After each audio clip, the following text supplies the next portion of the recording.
Welcome back, guys, with the Money Making Maestro, Robert G. Allen, legend extraordinaire. Bob, you're really into real estate. A lot of people have been looking at the market the last couple of years and saying, oh, it's inflating like crazy. Houses are way overpriced beyond any kind of, base level fundamentals. It's gonna be just like 2008 over again. What were some of the causes of 2008 and what led up to that? How is today different? Well, I caused the crash in 2008. Wait, what do you mean? Actually, it was people who were doing what I told them to do, which is buy real estate, but buying it the wrong way. And they were buying retail real estate. They were inflating the cost, inflating the value, buying whatever price they wanted to pay. And then all this extra mortgage money was just being dumped onto the marketplace. And anybody could buy a property with little or nothing down, with bank financing. And so I was the one that I really believe I got the buying of single family homes really started with me. And then people were doing it the wrong way. They weren't buying wholesale, they were buying retail. They were speculating, and that's why the market crashed. If they'd really done it what I told them to do, only buy wholesale, then the market wouldn't have crashed, but they just didn't. They blew it. They literally blew it. And then the same things happen here with the COVID situation. When you take lots of money and dump it onto real estate on the marketplace, it's what they did. They dumped $4 trillion onto the real estate market. No wonder property values exploded in value. And then when the interest rates have come up and up and up, it's shrunk that demand for real estate, and therefore prices are going to come back down again. It's all about supply and demand. Same thing happened in 2008, same thing happened in 2020, 21, 22. So if you do it my way, you make fortunes. If you don't do it my way, you bankrupt the economy. That's crazy. And for people who think that we're exaggerating, so let's look at your teaching liturgy and your track record, okay? So your first big book, Nothing Down, comes out 1980. Yes. Right? Yeah. Then you follow that up with, what kind of came after that? Creating Wealth came too, which was a little kind of a mini multiple streams of income.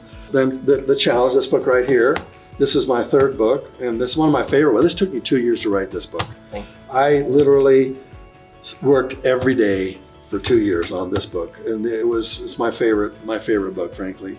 Then I wrote Multiple Streams of Income. That one came out in 2000. 2000. So you've had all of these other successful books. Kiyosaki's book, Rich Dad Poor Dad, doesn't come out till 1998. Yeah. And you were preaching it in the 80s. Oh yeah. And would you say that he was actually influenced by your work? Well, he's basically said that. A lot of his real estate investing was inspired by my book, Creating Wealth, which was written in 1982.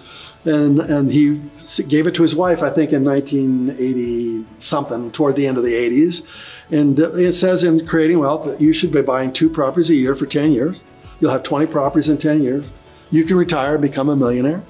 Great. So he said that to his wife. He said, we should do this. So she went out and bought her 20 properties in 18 months. And today they own, as according to what he was saying to a speech I was at with him in Tokyo, he said they own 6,900 properties now. Wow. So, I mean, they just exploded their real estate investments. But, yes, I've had influence on almost all of the biggies out there. These books, Creating Wealth and Nothing Down and Multiple Streams of Income with a 1-Minute Millionaire. I have so many people come up to me and they go, I read that book and it changed my life. I frankly still don't believe it. I'm just an ordinary guy who just stumbled into a pot of gold. And I've been so blessed to have the opportunity to inspire so many entrepreneurs. I got inspired by people. I hope what I'm going to share with you will inspire you, for you to have your best-selling book, for you to create your own future, for you to become an influential person in other people's lives as well. That's awesome. And it's interesting, on my personal journey, the first book I read of this kind of category was Rich Dad Poor Dad, and that inspired me. But in many ways, and I've heard that the whole setup, it's more of a teaching device, and it's not necessarily, he literally had like this guy. People have done the research and it seems like it's probably not true, but in many ways you are his rich dad. You're kind of the one that taught him. I'm his rich cousin. Well, and I love Robert for what he did. I've been all over the world speaking with him in Italy and in Japan. His philosophy, Rich Dad, Poor Dad, is what all of us should be thinking about, frankly. It's a fundamental basic of thinking about entrepreneurship. It's brilliant, it really is. His is more philosophical. My books are more technical. They're basically this is how you make the money. This is how you evaluate the real estate. This is the strategy that you use. It's very nitty gritty, very, very systematic, where it is more philosophical, but they're both necessary. Yeah.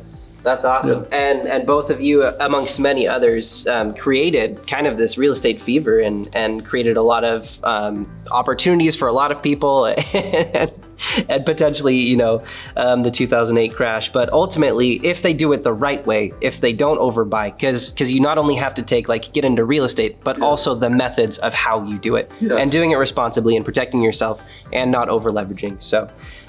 Don't be a speculator. What is a speculator? It's a person who pays retail, hoping that the value will increase. That's speculation. That's stupid. Don't do that. Wholesale. Always wholesale. Yeah, and if you buy below market value, when it crashes, you'll still be okay. Yeah, you'll still be okay. Yeah. And what I found in a lot of people who lost their properties in 2008, I've had so many people who said to me, the market was upside down, the values of my property were declining, and therefore I just dumped them all. I said, well, why didn't you just hang on to them? Were you cash flowing? Yeah, I had cash flow. My renters were in there. All renters need a place to live. They need a roof over their head. So they still had renters, but their property values had declined, and so they got scared. And they dumped these properties. They shouldn't have dumped them. They should have hung on to them and bought more. Double down, But they didn't. And I've talked to so many people who dumped their portfolios of 20, 30, 50, 100 properties because they got scared. Stupid. Yeah. And they know it's stupid now too. They look back and they go, oh, I guess I thought that the world was going to fall apart, that America was going to be zero one of these days. So I dumped to get rid of my properties and make as little profit as I could. Not smart. Just think about it. In 2040, there'll be 400 million Americans. Where are they going to live? They're going to live in your properties. Inspiring. Thank you so much, Bob, for coming in and teaching us today. If you guys want to have access to this book, it's free. He's written tons of other stuff. Go look him up on Amazon or wherever. But if you guys want to click the link below, you guys can get a free copy of the challenge, which teaches you go to the unemployment line and literally teach people who have no money, no cash, no credit, how to get into that. So no matter where you are in life, no matter what your financial situation, you guys can get started in investing and creating financial freedom for yourself. You have no more excuses. No excuse. Thank you so much, Bob, and we will see you guys on the next one.